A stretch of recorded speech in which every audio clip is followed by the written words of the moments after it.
Hola a todas y todos, ¿cómo están? Nos encontramos en el Salón de los Pasos Perdidos del Congreso de la Nación, en este caso para conmemorar una fecha muy significativa para todas y todos los argentinos. Hablamos del 24 de marzo, el Día de la Memoria por la Verdad y la Justicia. En esta oportunidad nos encuentra el ciclo Los Albores de la Patria. Hablamos de este ciclo organizado en conjunto por las Direcciones Generales de Cultura de ambas cámaras, en donde nos encargamos de revisitar, rememorar las diferentes fechas del calendario patrio, con actividades culturales, artísticas, educativas, entre otras. En este caso, el lugar en el que nos encuentra no es casual. Vamos a hablar del Congreso en tiempos de dictadura. Y para eso está con nosotros el licenciado y profesor en Historia, Carlos Pellegrini. ¿Cómo estás, Carlos? Bienvenido. Hola, Jorge. Gracias. Gracias por estar hoy con nosotros. Bueno, vamos a hablar de un tema que por ahí no es tan conocido, ¿sí? Vamos a ir desarrollando en instantes. ¿Qué fue la CAL, la Comisión de Asesoramiento Legislativo? Contanos. Bien, bueno, una primera cuestión que hay que tener en cuenta cuando hablamos de la CAL tiene que ver con el ABC de los golpes militares en la Argentina, ¿no? Que es básicamente, las primeras medidas son todas iguales, a lo largo de la historia hemos tenido muchos trágicos golpes de Estado, y tiene que ver con la supresión de algunos derechos civiles, como tienen que ver los derechos gremiales, los derechos de asociación, la libertad de prensa, etc. La disposición de un conjunto de medidas represivas y, finalmente, la tercera medida que siempre toman tiene que ver con la clausura de las instituciones democráticas. La última dictadura militar, el 24 de marzo de 1976, no repitió este patrón, obviamente, pero tuvo la originalidad de implementar una nueva institución que se llamó la CAL, la Comisión de Asesoramiento Legislativo, para ocuparse específicamente de la actividad parlamentaria. Es decir, sería la institución que, en conjunto con el Poder Ejecutivo Nacional y con la Junta de Comandantes, utilizaría o ejercería las facultades que la Constitución confiere al Poder Legislativo. La CAL, entonces, una definición estrecha, sería básicamente una institución colegiada, integrada por 9 militares de las diferentes fuerzas que componen las Fuerzas Armadas, en razón de 3 por cada una de ellas, que resumiría en sí misma, digamos, parte de las facultades legislativas constitucionalmente conferidas al Congreso en una época democrática. Ahora, pensar en un Congreso en tiempos de dictadura suena, en cierta forma, un poco incongruente, ¿no? Porque las normas eran dictadas por el Poder Ejecutivo y entonces es como que la Casa del Pueblo, la Casa de las Leyes, podemos imaginar como un momento de pausa en ese sentido. ¿Qué diferencias, qué semejanzas encontrás en aquel Congreso Nacional funcionando durante la dictadura militar y en el que tenemos hoy actualmente? Bien, efectivamente vos bien decías, pensar un Congreso en dictadura es contradictorio, ¿no? Porque el Congreso es la institución democrática por excelencia en nuestro ordenamiento jurídico. Si uno pudiera hablar de semejanzas y diferencias entre la CAL y un Congreso constitucionalmente compuesto, lo primero que me surgiría a la mente sería la idea de representación, ¿no? Porque esa es como un punto de igualación, pero también de diferencia muy importante. Ambas instituciones, la CAL en la última dictadura militar y el Congreso en cualquier régimen democrático, se piensan bajo la idea de representación. Pero esa idea de representación, que es común a ambas instituciones, claramente difiere en su alcance y definición. Cuando hablamos de la CAL, hablamos de una representación que es dictatorial, obviamente, porque los integrantes son puestos por sus superiores jerárquicos y no son electos por ningún tipo de mecanismo de participación popular. Y aparte de ser dictatorial, digamos, es militarizante, podríamos decir, ¿no? Porque la CAL estaba compuesta absolutamente por militares. Una representación que podríamos decir de tipo corporativa, ¿no? La función de la CAL era específicamente, según lo dice el reglamento que sanciona la propia Junta el 24 de marzo de 1976, es representar los intereses o las ideas de la corporación militar en su conjunto, ¿no? Entonces es una institución que representa, sí representa, pero representa la opinión de las Fuerzas Armadas. El Congreso, claramente, en un régimen democrático, bueno, está compuesto por representantes electos popularmente, representantes, en este caso, en nuestro Congreso en particular, la Cámara de Diputados representando al pueblo y la Cámara de Senadores, que en aquel entonces, estamos hablando de momentos previos a la reforma del 94, representaba a las provincias. Por lo tanto, ahí tenemos una primera diferencia. Claramente, una institución que se piensa para reemplazar a otra toma necesariamente algunos modelos de patrón común, ¿no? Entonces podemos hablar de que hay una identidad, una semejanza muy importante en cuanto a la labor parlamentaria. Tanto el Congreso como la CAL funcionaban a partir de la dinámica entre pleno y comisiones, ¿no? Nosotros vemos usualmente en la tele cómo funciona un congreso en cuanto al pleno, en ese recinto donde se debate. Bueno, efectivamente esa dinámica también la tenía la CAL, y el trabajo en subcomisiones específicas, 8 subcomisiones que se abocaban al estudio de distintos temas. Después un conjunto de cosas que tienen que ver con la dinámica parlamentaria también, como por ejemplo la realización de expedientes, los giros a comisión, ¿no? Todas esas cosas que son muy propias del funcionamiento parlamentario en un sistema democrático, fueron tomados por la CAL. Podríamos, digamos, decir incluso que alguna de las similitudes también tiene que ver con el organigrama de la CAL. La CAL es una comisión compuesta por 9 miembros de las oficiales superiores de las Fuerzas Armadas, en razón de 3 por cada una de las 3 fuerzas. Esos constituían el Pleno, y después había 8 subcomisiones. Esas subcomisiones, digamos, habían retomado la idea de las comisiones de asesoramiento permanente del Congreso, previo al 76, previo al golpe de Estado, y habían como reagrupado esa variedad de comisiones en 8 subcomisiones que a la vez reflejaban el organigrama del Poder Ejecutivo, es decir, eran 8 ministerios, 8 subcomisiones. También, bueno, obviamente no hay que dejar de mencionar que la CAL funcionó en el Palacio del Congreso, funcionó específicamente en, digamos, las dependencias del Senado, en el Salón Eva Perón funcionaban las sesiones, y también funcionó con personal del Congreso, y esto también es una línea de continuidad, una similitud, porque claramente cuando la comisión se constituye en 1976 necesita recurrir a la experiencia de los trabajadores y trabajadoras legislativas que, digamos, que venían desarrollando sus funciones en tiempos de democracia. Entonces hay una continuidad del personal, o por lo menos parcialmente, porque recordemos que la dictadura dicta esa ley de prescindibilidad en el empleo público, y por lo tanto de los 2.500 trabajadores que trabajaban en el Congreso al momento del golpe de Estado, solamente continúan en funciones 500. Eso es entre cesanteos, entre prescindibilidad declarada, y también hubo casos de secuestro de personas en las dependencias del Congreso. Claro. Yo creo que en cuanto a similitudes y diferencias, podríamos decir esto, ¿no? Que es una institución que se piensa supliendo al Congreso Nacional. Por lo tanto, toma todas estas similitudes, podríamos decir. Y si bien hay un funcionamiento de comisiones y, como vos bien decías, el papeleo diario que se transforma aquí en el Congreso de la Nación, sí tenemos que hablar de un recinto clausurado, ¿verdad? El debate legislativo per se no funcionaba, digamos. Sí, eso es así. Bueno, y obviamente la representación es distinta, ¿no? La representación política, y esto es algo que tiene que ver también con una diferencia que marca la dictadura del 76 respecto a experiencias dictatoriales anteriores en la Argentina, que es que se anula completamente la participación política, ¿no? Si uno piensa, por ejemplo, el caso de Pinochet en Chile, o si uno piensa incluso experiencias anteriores como el golpe de Estado del 55, hay instituciones que, digamos, funcionan de enlace entre el gobierno militar y los partidos políticos. La dictadura del 76 eso no se ve claramente, y entonces la CAL es 100% una composición militar.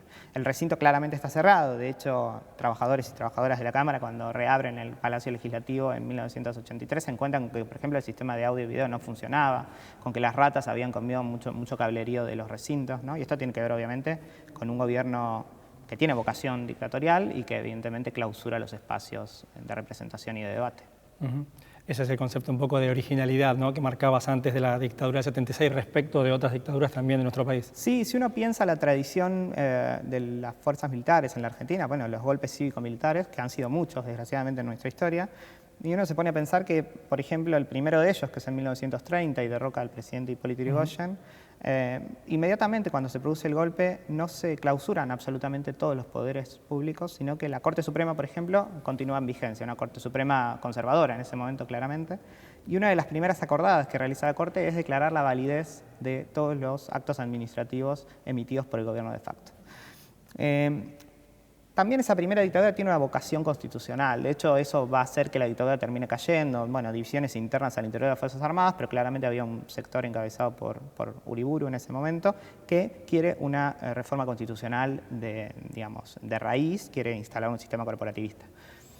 Así que ya hay una pretensión constituyente en esa primera. Después se suceden varias otras dictaduras. La dictadura de 1943, por ejemplo, cambia radicalmente en cuanto a la concepción de los actos que emite, ¿no? Se emiten decretos leyes y se comienza a hablar o se comienza a manejar una tradición que implica que el Congreso que recupera la democracia, es decir, el Congreso que es electo cuando se recupera la democracia, sanciona un conjunto de leyes que hoy llamaríamos leyes ómnibus, por las cuales, confiere legitimidad a muchas de las resoluciones de los gobiernos de facto. Este es el caso, por ejemplo, del peronismo, que sanciona un conjunto de leyes ómnibus que tienen que ver con todo el sistema de protección de derechos que era anterior a la reapertura democrática. Luego tenemos la dictadura del 55, así como muy resumidamente, una historia muy institucional, que también crea una institución propia, que es la Junta Consultiva Nacional, también intenta asesorar en carácter legislativo y es integrada por partidos políticos, obviamente una visión muy estrecha de los partidos políticos, porque son partidos políticos que no están proscriptos, es decir, el peronismo no participa, la izquierda no participa, etc., pero que va a debatir cosas importantes y también va a tener una labor en comisiones. De hecho, bueno, la reforma constitucional, o sea, la anulación de la Constitución Social de 1949 y la pretendida reforma constitucional del 57, con todos los vicios de legitimidad que tiene, es obra también de esa dictadura militar. Y finalmente la del 66, que es el antecedente inmediato que tiene la Junta de Comandantes que asume en el 76, que es lo que se llamó el Onganiato, donde Juan Carlos Onganía asume en sí mismo las facultades legislativas y ejecutivas, ¿no? Entonces ahí no tenemos ningún tipo de institución que acompañe, digamos, la gestión de gobierno. Sí tenemos, es verdad, lo que se llamó el Sistema de Planificación Nacional, es un conjunto de comisiones. Ahí está la CONADE, que es la Comisión Nacional de Desarrollo, la Comisión Nacional de Seguridad y la Comisión Nacional de Ciencia y Tecnología, que un poco cumplen la función de asesorar al presidente en todo lo que tenga que ver con estas leyes, porque a partir del Onganiato dejan de usarse el término decreto ley para empezar a sancionarse leyes con numeración correlativa, como si fuera un Congreso constitucional el que las estuviera emitiendo. Así que este es un poco el derrotero, digamos, de la actitud de los gobiernos de facto para con el poder legislativo, digamos, ¿no? La dictadura del 76 toma alguna de esos elementos y otros los resignifica, ¿no? Es la primera vez que tenemos una institución que tiene un fuerte peso institucional que se dedica a realizar los quehaceres del poder legislativo. Claro, un poco por ahí va mi próxima pregunta. Digo, estamos hablando de la dictadura más sangrienta, quizás de la más atroz, esperemos la última, ¿sí? en nuestra joven democracia, en nuestra historia. Y pensaba, ¿cuál es el rol de la CAL para el esquema institucional de la propia dictadura? Bien, y esto es lo que veníamos, ¿no?, diciendo un poco. Claro. La CAL tiene, esa es la autenticidad o la originalidad, si se quiere, del último golpe de Estado, que intenta crear una especie de pseudo-legalidad, ¿no? Una especie de pseudo-legalidad en donde se imagina una especie de pirámide de Kelsen, esa pirámide, digamos, que de ordenamiento jurídico, ¿no?, que los abogados entenderán muy bien, que básicamente habla de la prelación de normas. Intenta imaginar una pirámide de Kelsen donde el vértice es la Constitución Nacional, pero le superpone, le añade en una instancia superior lo que se llaman las actas fundamentales del proceso. Esas actas fundamentales del proceso son básicamente el acta para el proceso de reorganización nacional, que instaura la Junta Militar, clausura el Congreso, disuelve la Corte Suprema de Justicia, etc. Es decir, el andamiaje institucional heredado lo suprime. Después está lo que se llamó el acta estableciendo propósitos y objetivos del proceso de reorganización nacional, que básicamente habla de, bueno, cuál es la finalidad del golpe concebida para los propios autores de ese golpe. Y esto tiene que ver básicamente con la lucha contra la subversión, el establecimiento de un nuevo orden jurídico-político y el mantenimiento de la moral cristiana, ¿no?, para ponernos en ese ethos, en esa cosmovisión.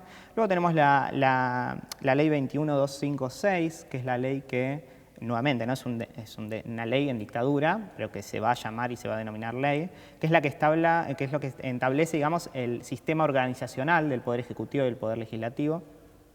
Y finalmente tenemos el estatuto del proceso para el Poder Ejecutivo Nacional, la Junta de Comandantes y la CAL.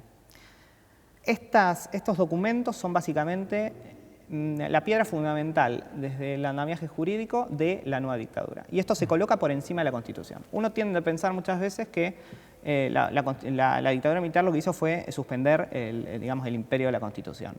Y en realidad eso no es tan así. No soy abogado, soy historiador, pero esto tiene que ver con que lo que en realidad hizo fue subordinar digamos, el ejercicio o la vigencia de la Constitución Nacional a todo ese andamiaje institucional que ella misma había creado. Entonces, por ejemplo, cuando un gobernador de facto, ¿no?, un interventor militar, asumía la gobernación de una provincia, se entendía que las competencias constitucionales atribuidas al gobernador eran las que tenía el interventor militar. O sea, las constituciones siguieron manteniendo su vigencia, solo que subordinadas a esto, a los objetivos. Hablamos de una pseudo-legalidad, una legalidad fraguada, porque la Constitución, la dictadura militar es, en este caso, medio sádica, me sale la palabra, ¿no? Pero porque entabla una legalidad que tiene que ver con la sanción de todo este cuerpo jurídico, pero por el otro lado ni siquiera ella respeta esa legalidad, porque todos sabemos que, digamos, la mayor parte del aparato represivo del Estado durante la última dictadura militar no fue legal. Si bien la Junta Militar legaliza la pena de muerte cuando asume, en 1976, ni siquiera ella respeta eso, porque los juicios, digamos, los procesos legales muchas veces terminan con la liberación del prisionero, ¿no? Solo que hay un sistema paralelo, clandestino, que todos sabemos, el de los grupos de tareas, que es el que se encarga de llevar a cabo la represión. Por lo tanto, ahí está, digamos, la idea del sadismo, ¿no? Porque por un lado estamos entablando un sistema jurídico-político, por el otro lado ni siquiera respetamos ese sistema.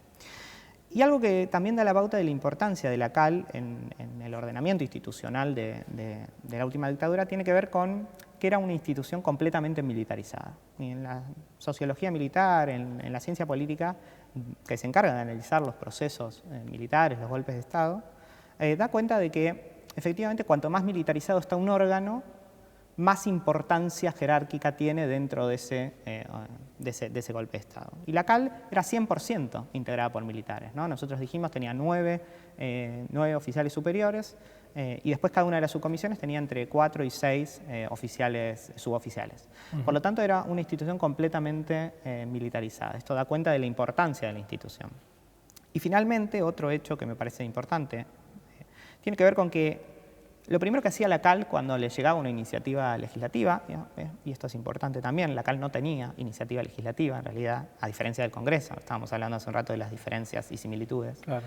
Solamente se abocaba el tratamiento de los proyectos que venían de la Junta de Comandantes o del Poder Ejecutivo Nacional, no podía iniciar leyes, que claramente el Parlamento Democrático sí puede hacerlo. Lo primero que hacía cuando le llegaba un expediente era, en el transcurso de las 48 o 72 horas, dictaminar sobre su trascendencia o no trascendencia, ¿no? ¿Y esto qué implicaba? Que las cosas muy importantes, que eran las cosas trascendentes, de significativa trascendencia, decía la carátula, eran las que trataba la CAL. Y las cuestiones de no significativa trascendencia eran las que devolvía al Ejecutivo para que el Ejecutivo sancione directamente sin revisión. Y esto da la pauta, y esto es algo que en el discurso público actualmente siempre se dice, ¿no? Digamos que cuando el Congreso es lento, ¿no? Que hay cosas que requieren la necesidad y urgencia de un decreto presidencial.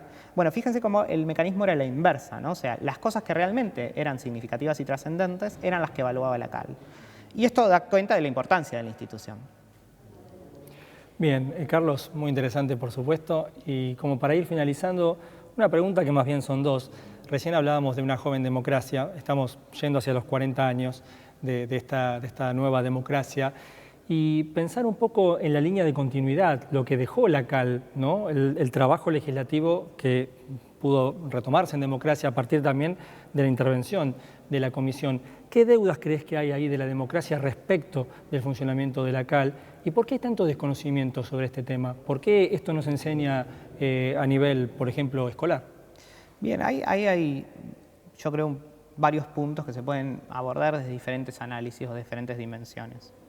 Creo que una de las deudas, entre comillas, que podría pensarse es desde el punto de vista jurídico, ¿no? Porque la dictadura militar tuvo una actividad legislativa importantísima. Sancionó algo así como 2.150 leyes, de las cuales 417 siguen en funciones todavía, siguen en vigencia. Y esas leyes abarcan dimensiones completamente distintas de nuestra vida, ¿no? Desde el régimen de free shop en los aeropuertos hasta el régimen penal juvenil, el código aduanero, ¿no? Muy famoso con el tema de las retenciones, sí, sí. La ley de entidades financieras, ¿no? Todas esas leyes que son realmente, muchas de ellas fundamentales. Hay un conjunto que regulan la relación entre Estado e Iglesia, asigna el sueldo de los obispos, etcétera. Digo, hay un conjunto de legislación que emana de la dictadura militar vía CAL, que sigue en vigencia. Y eso creo que es una deuda jurídica, ¿no? En algún punto. Cuando se retoma la democracia en 1983, la voluntad política del entonces presidente Raúl Alfonsín y de la nueva Corte Suprema de Justicia, ¿no? Una Corte Suprema renovada después de la dictadura, es que las legislaciones producidas durante el gobierno de facto condicionaban su validez, porque todos estaban de acuerdo en que no eran legítimas, porque no habían surgido de instituciones democráticas, condicionaban su validez a la definición explícita del Estado democrático. Es decir, que para cada ley en particular, el Estado, sea el Poder Ejecutivo, sea el Poder Legislativo, se iban a expedir sobre la validez o no de la norma. Y esta es la primera doctrina, digamos, que se asienta en términos jurídicos sobre la validez de la norma de los actos producidos en la última dictadura. Eso cambia un poco con la nueva composición de la Corte en 1990, donde se comienza a hablar de la seguridad jurídica y entonces de la necesidad de mantener, de continuar, digamos, esa legislación, porque si no sería, digamos, en la concepción de esa Corte, sería como ir permanentemente reevaluando la legalidad de la ley y entonces eso crearía inseguridad jurídica.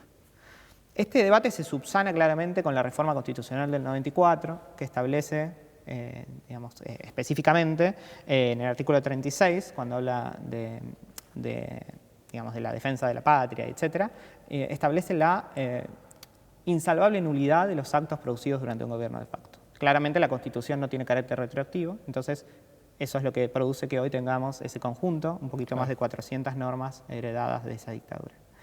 Ahora, me parece más importante o más interesante quizá analizar las deudas que tenemos desde una mirada más amplia, ¿no? Desde una mirada que es social, que es política, que es académica. Porque, como vos decías, la CAL es una institución que fue central en el ordenamiento institucional de la dictadura. Para que te des una idea, la CAL rechazó el 23% de las iniciativas que venían de las juntas, de la Junta de Comandantes, ¿no?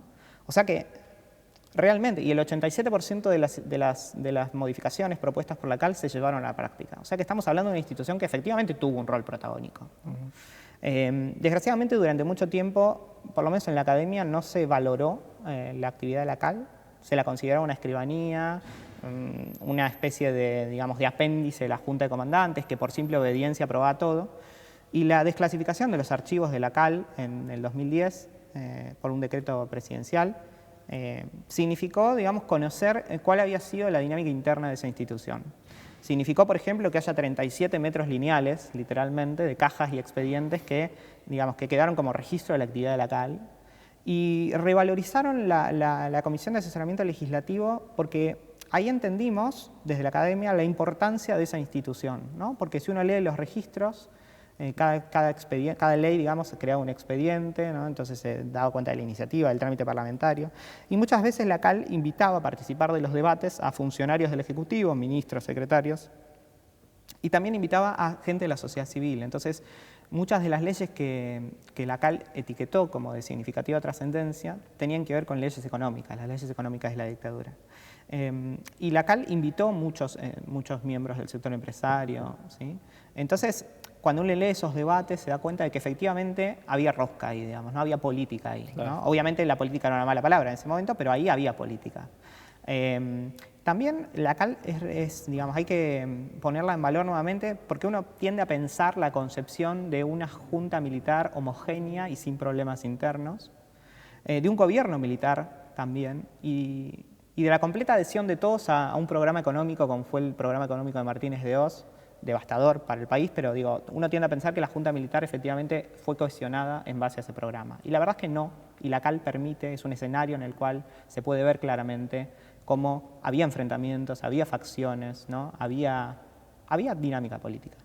Creo que la CAL es necesario, volver a analizarla a partir de la desclasificación de los archivos, porque es un componente importante también cuando hablamos de verdad y memoria, ¿no? Saber y conocer efectivamente el entramado en el cual se tomaron las decisiones políticas, las decisiones legales, muchas de las cuales todavía hoy están en vigencia. Creo que la democracia tiene mucho por hacer. Reitero esto, es una deuda desde la academia, pero también es una deuda social, porque vos lo decías al inicio de la pregunta, este es un tema del que no se conoce, y es verdad que si uno saliera ahora a la calle y hacer una entrevista, incluso la gente que vivenció la última dictadura militar, quizá no recuerda estoy casi seguro que nadie casi recuerda qué fue la CAL, ¿no? O sea, es una institución que tuvo una importancia que hoy se está poniendo nuevamente en manifiesto, pero que en el discurso común y en el discurso público sobre la última dictadura militar pasa desapercibido, y me parece que sería importante que desde el Congreso podamos revitalizar esa experiencia y obviamente reivindicar la importancia del sistema democrático y del Congreso Nacional en el marco del imperio de la Constitución. Exacto, y bueno, y por eso justamente en esta fecha tan conmemorativa queríamos hablar de este tema, así que gracias, Carlos, por arrojar luz por un tema que justamente permanece todavía en las sombras, ¿no?, de lo que fue la última dictadura militar. Gracias, Carlos. A ustedes por la invitación. Gracias a ustedes por estar del otro lado, nos encontramos seguramente muy pronto. Gracias.